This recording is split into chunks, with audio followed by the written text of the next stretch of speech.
فدموعش غالية لا تنزل على أي شيء. شوفي، ما حد له حق إنه يوقف لش ويحاسبش على أنتي على إيش تبكين. ما حد له حق.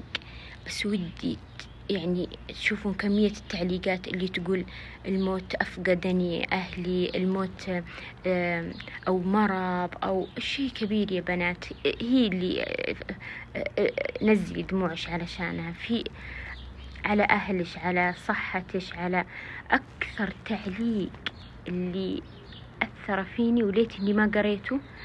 واحدة تقول إيه وأنا جربت الشعور، ما تجرب النوت، تقول جربته وأنا أرسم حواجبي طالع الموعد أخذ جرعة كيماوي.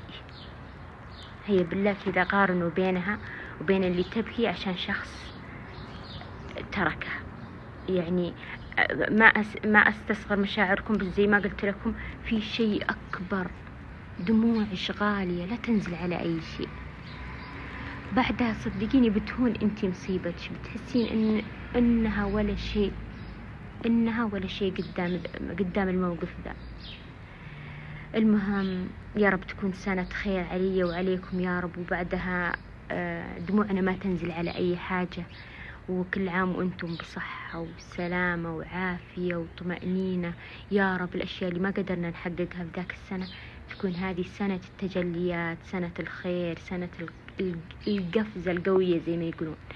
وصباحكم سعادة يا رب العالمين.